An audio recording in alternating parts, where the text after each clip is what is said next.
Good morning 11th class. बच्चे आज जो टॉपिक स्टार्ट करेंगे वो है परपेंडिकुलर एक्सिस थ्योरम।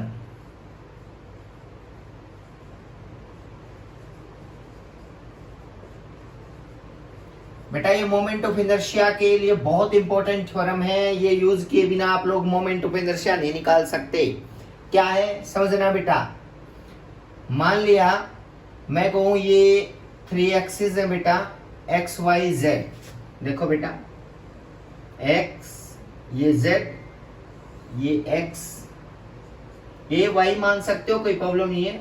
और ये क्या होगा बताओ z, ये z ऐसे ही है। ये ओरिजिन बेटा एक मास है। ये z एक्सिस एक्चुअली होती क्या है, z एक्सिस ऐसे परपेंडिकुलर होती है बेटा। ये क्या होती है बताओ, इसके परपेंडिकुलर बेटा। तो होगा क्या, एक मास है m, एक मास है m जो इस एक्सिस के सराउंडिंग में ऐसे रोटेट कर रहा है बेटा। इस एक्सिस को मान के, जेड एक्सिस को मान के, जेड हमेशा परपेंडिकुलर होता है बेटा, लेकिन दिखाया ऐसे जाता है बेटा। तो इसका मतलब एक मास है बेटा, और वो मास कहां है, मान लिया ये मास बेटा। ये इसकी लोकेशन मैं बता देता हूं। ये एक्स एक्सिस में तो है एक्स डिस्टेंस पे, और ये वाई एक्सिस में है बेटा स्मॉल वाई। ये मान सकते हैं दैट इज स्मॉल वाई। तो इसकी लोकेशन क्या बनेगी, एक्स एंड वाई बेटा। देखना इसका मतलब ये लोकेशन यहां है। अब ये मास जेड एक्सिस के अलोंग रोटेट करेगा बेटा। ये एक्सिस जेड है ना, ये मास इसके सराउंडिंग में ऐसे सर्कल में क्या करेगा बताओ, रोटेट करेगा ऐसे बेटा ये मास। तो अलोंग द जेड बन गया ना बेटा, अलोंग द जेड एक्सिस। तो ये जेड एक्सिस के अलोंग मोमेंट ऑफ इनर्शिया मुझे निकालना है बेटा। तो होगा क्या समझना बेटा, ये यहां पे अगर मैं बात करता हूं कि moment of inertia along Z axis, ये क्या होगा बताओ, यानी कि आई इंटू जेड बच्चे, I into Z, moment of inertia along Z axis. अब आपको पता है कि वो जो होता है बेटा मोमेंट ऑफ इनर्शिया होता है एम आर स्क्वायर। मतलब इस एक्सिस ऑफ रोटेशन से लेकर के यहां तक की परपेंडिकुलर डिस्टेंस बेटा, ये मैं आर मान लेता हूं बेटा। ये आर देखो, ये ओ से लेकर के इस पॉइंट का नाम पी रख देता हूं, ओ से लेकर पी तक। ये मास एम है बेटा, ये मास एम मान लिया यहाँ पे, ये मास एम है। तो लिख लो बेटा M is the mass of body. देखना बेटा इंटरेस्टिंग है, रोटेटिंग अबाउट जेड एक्सिस बेटा, अबाउट जेड एक्सिस। मतलब जेड के एक्सिस के लोग क्या कर रही है ये बॉडी, ये मास ऐसे रोटेट कर रहा है बेटा। अब देखो अब बात क्या है, यहां पे मास है बेटा। अगर मैं कहूं मोमेंट ऑफ इनर्शिया निकालो, find the moment of inertia of mass. मान लिया बेटा find the moment of inertia of mass about Z axis बेटा, अबाउट जेड एक्सिस। तो उसको मैंने आई जेड बोल दिया, आई जेड बेटा। वो होगा क्या, mass into M R square बेटा। तो ये एम इंटू में क्या बन गया, आर का स्केयर। और आर क्या है बताओ, ये आर क्या है, ये आर स्केयर होता है X square plus Y square. तो इसका देखो बेटा पाइथागोरस थ्योरम लगा दें यहाँ पे। जो परपेंडिकुलर डिस्टेंस का स्केयर क्या होगा, X square plus Y square. देखो बेटा बाय यूजिंग ट्रायंगल, इसका नाम आर रख लेता हूं बेटा। बाय यूजिंग ट्रायंगल, कौन सी ट्रायंगल यूज की इसके लिए बताओ, ओ पी आर। सभी बच्चों को पता होना चाहिए। लो बेटा अब अगर मैं इसको आर स्केयर को यहां पुट कर दूं तो जेड के अलोंग मोमेंट ऑफ इनर्शिया की क्या वैल्यू आ गई बताओ, I Z is equal to M into X square plus Y square. लो बेटा, और I Z is equal to किसके को लाएगा बताओ, I Z is equal to M X square plus M Y square. लो बेटा what is M X square, moment of inertia along किसके अलोंग बताओ, एक्स एक्सिस के अलोंग बेटा। एक्स के अलोंग रोटेट कर रहा है तो आपको क्या लेना पड़ेगा बताओ, ये डिस्टेंस लेनी पड़ेगी बेटा।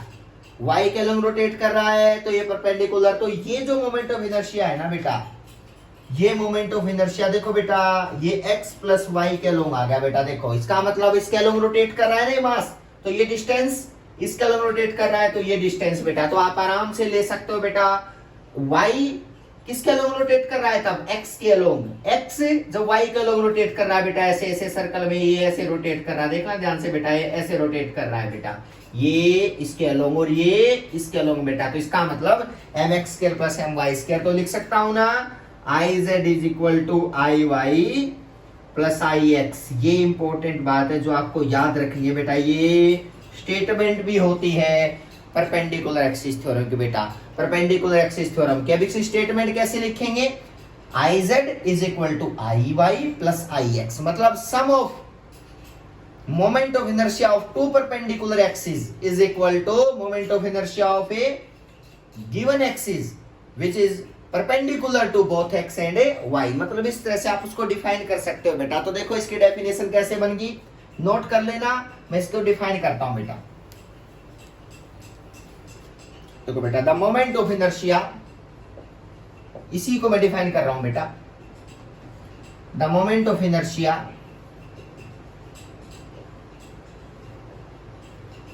along z axis is equal to, किसके इक्वल है बताना, जल्दी बोलो, equal to sum of moment of inertia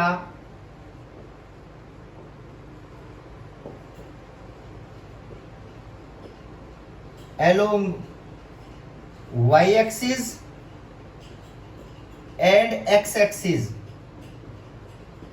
which is, x और y आपस में भी क्या होती हैं, perpendicular, which is also perpendicular to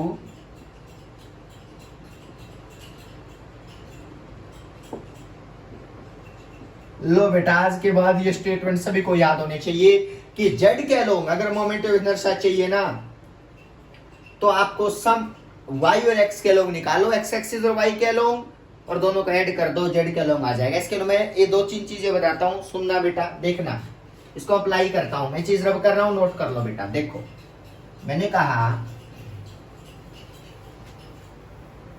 मान लिया बेटा आप किसके बारे में जानते हो, ये रिंग है, सेंटर के अलोंग कितना होता है मैंने निकलवा रखा है बेटा, मोमेंट ऑफ इनर्शिया। ये कौन सी एक्सिस होती है, z ना, along the normal, along the normal कौन सी एक्सिस होती है बेटा, जो परपेंडिकुलर के अलोंग ये रिंग रोटेट करता है, तो बेटा ये अलोंग द नॉर्मल बोली जाती है, मतलब ये जेड एक्सिस मान लेना बेटा, या जेड एक्सिस बेटा। अब सुनना बेटा, इसके अलोंग निकालना, ये कौन सी एक्सिस है बताओ, ये अलोंग डायामीटर, या इसके अलोंग निकालनी है बेटा, ये भी कौन सा है बताओ, अलोंग डायामीटर।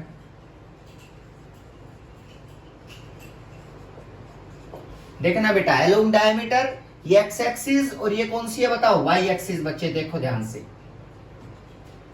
अब देखो, अब आपको जेड का सबको पता होता है, नॉर्मल के अलोंग में सबके निकलवा चुका हूं बेटा। तो बताओ जेड के अलोंग कितना है बताओ, नॉर्मल के अलोंग, जो परपेंडिकुलर के अलोंग, वो रिंग का आता है बेटा, रिंग है मान लिया ये, तो रिंग का आता है एम आर स्क्वायर। ध्यान से देखना बेटा, एम आर स्क्वायर, अगर आर इसकी रेडियस है तो उसका आता है एम आर ए, या रेडियस बेटा इसकी, ठीक है।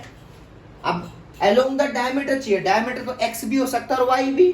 तो देखना बेटा, अब थ्योरम लगाओ, देखो बेटा ये कौन सी थ्योरम लगेगी, इसका पता है, इसके अलोंग निकालना है। तो देखो बेटा एक्सिस, देखो ये ऐसे कन्वर्ट हो जाए या ऐसे हो जाए, तो कौन सी थ्योरम लगेगी, परपेंडिकुलर। देखना बेटा, दो एक्सिस परपेंडिकुलर हैं, इसके ये एक्सिस परपेंडिकुलर है, ये पता है, ये एक्सिस उसके परपेंडिकुलर, लेकिन है दोनों अलोंग द डायमीटर बेटा।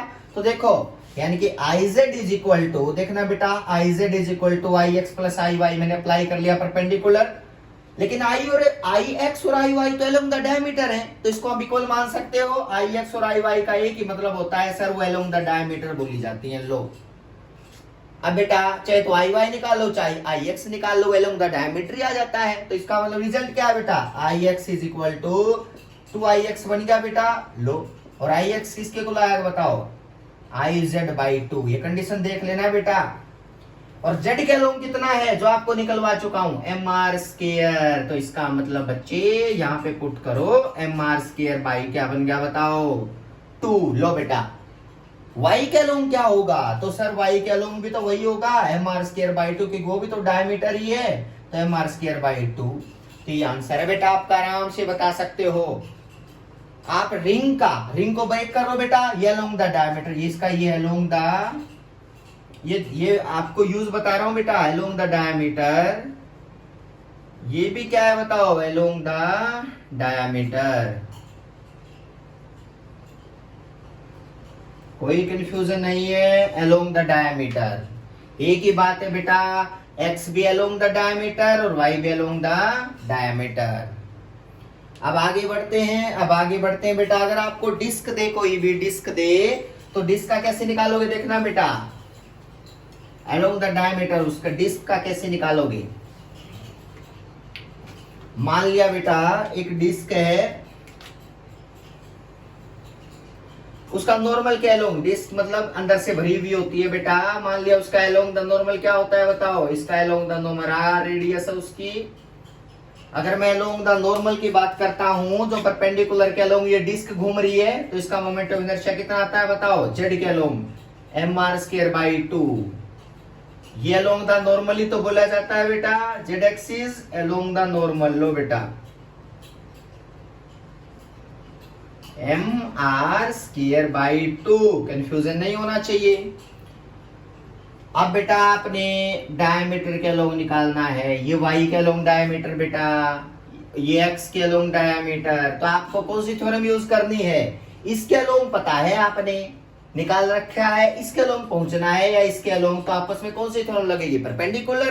तो लगाओ बेटा I Z is equal to I X plus I Y. लो बच्चे, और हमें पता है सर एक्सिस और वाई तो दोनों डायमीटर के अलोंग है। लो बेटा इसका मतलब है अलोंग डायमीटर, ये मैं बता चुका हूं आपको, अलोंग डायमीटर। तो डायमीटर के अलोंग जो एक्स ले चाहे वाई लो बेटा, तो आई एक्स और आई वाई तो दोनों इक्वल होंगे क्योंकि अलोंग द डायमीटर है दोनों के दोनों बेटा। लो ये बन गया बेटे। अब आगे बढ़ो, I Z is equal to बच्चे, या तो मैं आई एक्स की जगह आई वाई पुट कर लूं या टू आई वाई, तो आई एक्स बिना। तो आई एक्स की वैल्यू क्या आ गई बच्चे बताओ, आई एक्स आ गया बेटा आई जेड बाई 2। और आई जेड कितना आया है, आई जेड जेड के अलोंग नॉर्मल के अलोंग निकलवा चुके हैं, एम आर स्क्वायर बाई 2 और 2 बाई 2 क्या हो 4। लो बेटा एक्स के अलोंग डायमीटर के अलोंग कितना आ गया बताओ, एम आर स्क्वायर बाई 4। और आई वाई भी क्या आएगा बेटा, आई वाई भी आएगा एम आर स्क्वायर बाई 4। कोई कंफ्यूजन नहीं होना चाहिए बेटा, ये अलोंग द डायमीटर निकल गए। परपेंडिकुलर थ्योरम को हम यूज कर सकते हैं, परपेंडिकुलर थ्योरम को हम यूज कर सकते हैं डिस्क के अलोंग, रिंग के अलोंग, किसी भी सिचुएशन में आप, ये कंडीशन आप लोगों को पता होनी चाहिए कि कैसे सिमेट्रिक केस में, ये जनरल केस तो यही होता है बेटा, लेकिन x और y सिमेट्री केस में दोनों इक्वल हो सकते हैं क्योंकि अलोंग द डायमीटर बोले जाते हैं। You can easily find the moment of inertia along these. अब बेटा ये एप्लीकेशंस परपेंडिकुलर के हैं, पैरेलल का हम नेक्स्ट लेक्चर में डिस्कस करेंगे, ठीक है। Thank you so much.